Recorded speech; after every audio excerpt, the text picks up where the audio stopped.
नमस्कार दोस्तों, स्वागत करता हूं आप सभी का द लॉजिकल स्पीकर पे। और आज मुझे दोस्तों के डीएम आ रहे थे और वो पूछ रहे थे कि क्या जेट एयरवेज जो दोबारा स्टार्ट हो रही है तो उसमें हम इन्वेस्ट करें या नहीं करें।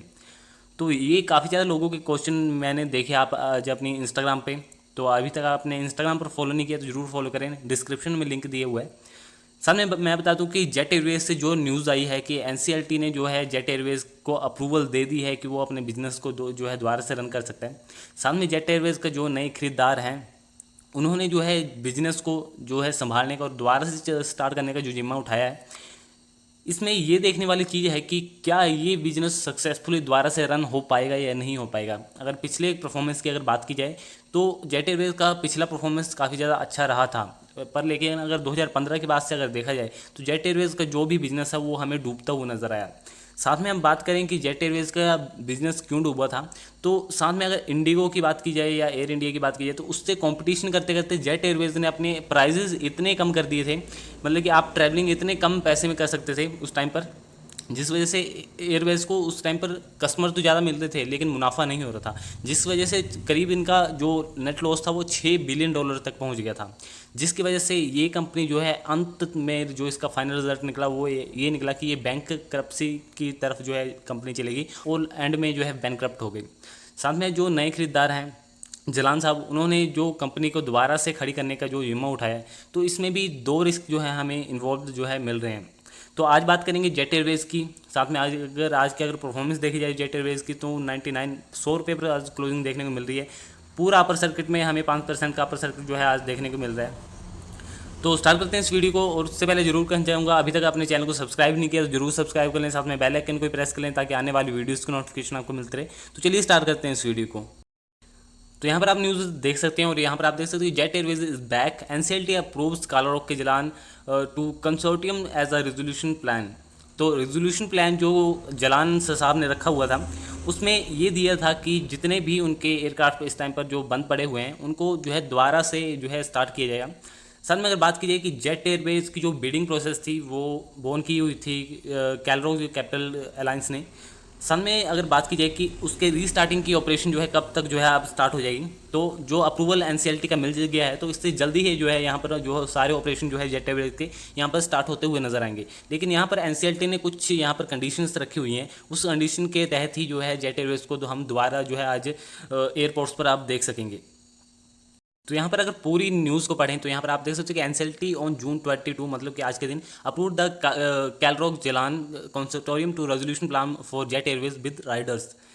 तो अगर पूरी न्यूज़ की यहाँ पर अगर देखी जाए तो यहाँ पर the Mumbai bench of the NCLT has given the directorate of general of civil aviation DGCA and ministry of civil aviation MCA. तो यहाँ पर 90 दिन का जो है मतलब कि आज के बाद 90 दिन जिसमें जो है अलॉटमेंट की जाएगी स्लॉट्स की एयरलाइन को। तो ये रिपोर्टिंग जो की है CNBC TV18 आपको पता है न्यूज़ चैनल है उसने की हुई है। तो उसमें कहा गया कि आज से 90 दिन बाद तक मतलब कि इस आज से 90 दिन के बीच बीच में जो है यहाँ पर स्लॉट्स की जो है यहाँ पर अलॉटमेंट कर दी जाएगी एयरलाइन को। तो यहाँ पर स्लॉट्स क्या होते हैं तो इस बात को समझने की आपको जरूरत है। तो जितने भी एयरलाइंस पर्टिकुलर कंपनी के अगर पास हैं, जेट एयरवेज की अगर बात की जाती है तो माना यहाँ पर 100 एयरलाइंस जो है जेट एयर के पास 100 जहाज हैं, तो यहाँ पर ये तो नहीं होगा कि सारे जहाज जो है एक ही रूट पर होंगे। जैसे अगर एक रूट ले लिए कि दिल्ली से मुंबई का रूट है तो सारे जहाज एक ही दिल्ली से मुंबई के रूट में तो नहीं होंगे ना। अब इतने दिनों से जेट एयरवेज बंद थी तो इसकी जगह पर जो है किसी और कंपनी ने जो है जगह ली होगी, हो सकता है इंडिगो ने ली हो, एयर एशियन ली हो या विस्तारा ने ली हो। तो उसकी जगह पर जो स्लॉट्स अगर नए टाइम डायलॉग का जो बनेगा मतलब कि यहाँ पर स्लॉट्स दिए जाएंगे कि 15 एयरक्राफ्ट हैं यहाँ आपके उड़ेंगे, 15 एयरक्राफ्ट यहाँ, 15 एयरक्राफ्ट का रूट ये होगा। तो ऐसे ऐसे करके जो है स्लॉट्स जो है बांटे जाएंगे। तो इसी को जो है स्लॉट्स की अलॉटमेंट कहा जाता है, जो कि अगले 90 दिन तक जो है ये हमारे डीजीसीए और एमसीए द्वारा किया जाएगा। साथ में अगर अलॉटमेंट की फाइनल प्रोसेस अगर देखी जाए तो वहाँ पर सिविल एविएशन रेगुलेटर द्वारा जो इसकी फाइनल डिसीजन होगी कि अलॉटमेंट जो भी डीजीसीए पेश करेगा जेट एयरवेज को उसमें फाइनल जो स्टैंप लगेगी वो लगेगी सिविल एविएशन रेगुलेटर की। तो ये एक महत्वपूर्ण पड़ाव होगा अगले 90 दिन तक कि सिविल एविएशन रेगुलेटर है जो किस किस जो है स्लॉट्स की अलॉटमेंट करता है जेट एयरवेज को। तो यहाँ पर आशीष छारिया जो कि the insolvency resolution professional IRP for Jet Airways told CNBC 18 that he was pleased with the NCLT order. He also said he saw no reason for the DGCA to challenge the NCLT decision. तो यहाँ पर एक बड़ा NCLT का decision है वो DGCA जो है चेंज कर सकती है। डीजीसीए के हाथ में अथॉरिटी है कि वो जितने भी अलॉटमेंट है, स्लॉट्स के अलॉटमेंट है, उसको अपने हिसाब से जो है कंप्लीट कर सकती है। तो एनसीएलटी का इसमें कोई भी बीच में हाथ नहीं रह जाएगा। लेकिन उनका ये भी कहना है कि जो रीज़न है कि डीजीसी के पास कोई रीज़न नहीं है कि वो एनसीएलटी के जो है यहाँ पर डिसीजन को ठुकरा सके। ठीक है, तो यहाँ पर कोई ना कोई रीज़न होना चाहिए डीजीसी के पास कि हाँ इस कारण से जो है हमें इस अलॉटमेंट स्लॉट के जो है अलॉटमेंट जो है जेट एयरवेज को नहीं कर रहे हैं। तो उनका ये भी कहना है आशीष जी का कि जो डीजीसी है उसके पास कोई भी ऐसा रीज़न नहीं है कि ताकि वो एनसीएलटी के डिसीजन को चैलेंज कर सके।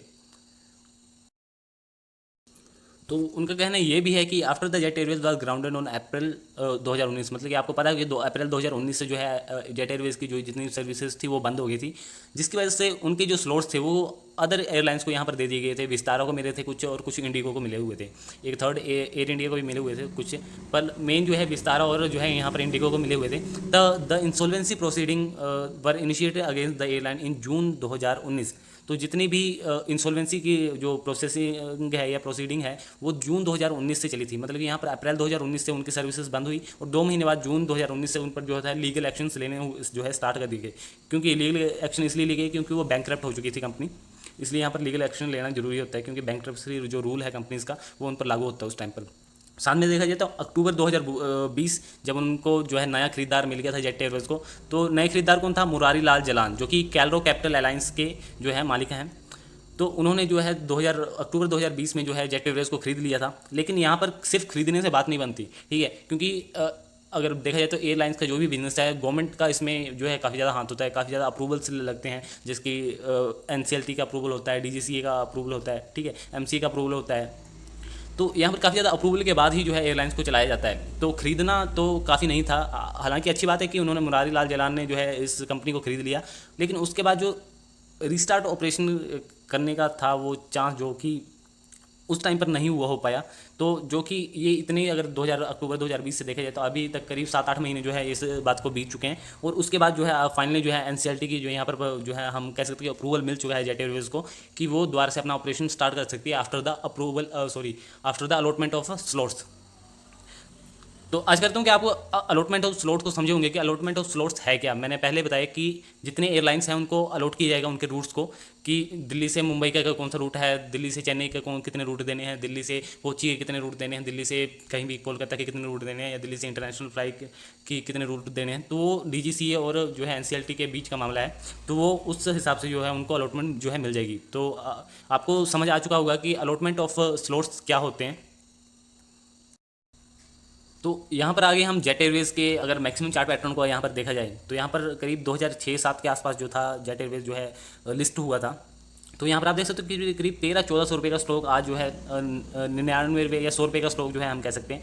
बीच में अगर आज से 5-6 महीने पहले की अगर बात की जाए तो ये स्टॉक जो था 25 रुपये तक जो है गिर के आया हुआ था। साथ में बात की जाए कि नए इन्वेस्टर जैसे कि मेरे को मैसेज आ रहे थे कि उनका कहना था कि क्या इस शेयर को खरीद लें, क्योंकि अगर इस कंपनी को किसी नए खरीदार ने खरीद लिया और वो अपने तरीके से चलाएगा तो हो सकता है इस कंपनी की परफॉर्मेंस जो है इम्प्रूव हो जाए। तो उनको मैं एक बात ये कहना चाहूँगा कि यहाँ पर समझने वाली बात ये है फर्स्ट थिंग कि जो एयरलाइंस का बिजनेस है काफ़ी ज़्यादा रिस्की बिजनेस है। फर्स्ट थिंग की क्योंकि यहाँ पर कंपटीशन बहुत है, यहाँ पर कोई मोनोपोली नहीं है कि हाँ जो भी कंपनी इसमें घुसेगी वो प्रॉफिट कमा के निकलेगी, ठीक है। ये मोनोपोली बिजनेस नहीं है, इसमें कंपटीशन बहुत हार्ड है। इंडिगो से आपको कंपटीशन करना है, विस्तारा इतनी बढ़िया एयरलाइन है। आज अब मैं विस्तारा के बारे में क्या बोलूँगा, विस्तारा की अगर सर्विस के बारे में बात की जाए तो विस्तारा की सर्विस के कोई कंपटीशन नहीं है इंडिया में किसी भी एयरलाइन से, ठीक है। तो विस्तारा से कंपटीशन है, एयर इंडिया से कंपटीशन है, इंडिगो से जो कि मेन लीडर हैं यहाँ पर उनसे कंपटीशन है, जेट एयरवेज का जो कि बैंकक्रप्ट हो चुकी थी कंपनी एक टाइम पे। तो यहाँ पर जो कंपटीशन से को बीट करना काफ़ी ज़्यादा मुश्किल है, ठीक है। तो यहाँ पर फर्स्ट बैरियर आ जाता है कंपटीशन को बीट करना।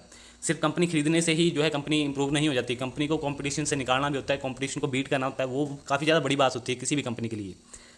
सेकंड थिंग की अगर यहाँ पर बात की जाए तो सेकंड थिंग ये है कि कंपनी अभी इस टाइम पर काफ़ी ज़्यादा लॉस में है जो है हमें देखने को मिल रही है। 2019 की 18-19 की अगर बात की जाए तो वहाँ पर $6 बिलियन का जो था कंपनी पर लॉस हुआ था, ठीक है। $6 बिलियन की बात कर रहा हूँ मैं। अगर करोड़ में इसको अगर नापेंगे तो मतलब कि करोड़ से में अगर काउंट करेंगे तो ये करीब 40,000 करोड़ 50,000 करोड़ तक जो है चल जाएगा, ठीक है। तो दो मेजर सिचुएशन अभी जलाल साहब के पास ये हैं कि इस कंपनी को कंपटीशन से कैसे जो है बाहर निकाला जा सके, कंपटीशन को बीट करने की यहाँ पर बात की जा रही है।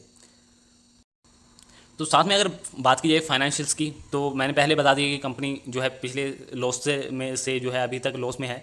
तो कंपनी तो खरीद ली गई है, पर लॉस से निकालना और कंपटीशन को बीट करना, ये काफ़ी ज़्यादा दो बड़े जो है यहाँ पर सिचुएशन जो है जेट एयरवेज के पास जो करंट मैनेजमेंट है उसके पास रहेंगे।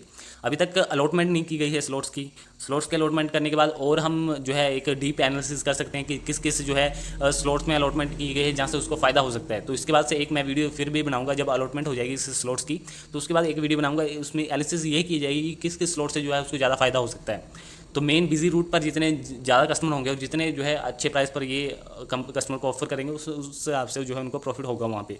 तो इस अभी अलॉटमेंट नहीं हुई है कोई भी स्लॉट की, तो अभी हम कुछ नहीं कह सकते इस वक्त के बारे में। साथ में अगर कहा जाए कि क्या इस शेयर को खरीद लेना चाहिए, तो मैं उनको यही रिकमेंड करूंगा कि अगर आज से 6 महीने पहले मेरे को इसको किसी ने क्वेश्चन पूछा था ना कि 25 रुपये पर इस शेयर को खरीद लिया जाए, और मुझे पता होता है कि मतलब कि एक टाइप की अगर इनसाइडर न्यूज़ भी होती है, यहाँ पर एक मान के चलते हैं कि इनसाइडर न्यूज़ भी होती है मेरे पास कि इस कंपनी को जो है खरीदार मिल गया और ये आज से 6-7 महीने बाद जो है स्टार्ट होने वाला है इसका बिजनेस, फिर भी अगर मुझसे कोई अगर टिप लेना चाहता तो मैं उसको बिल्कुल मना करता। मना करने का फर्स्ट कारण ये है कि कंपटीशन से बाहर निकालना काफ़ी ज़्यादा यहाँ पर टफ जो है।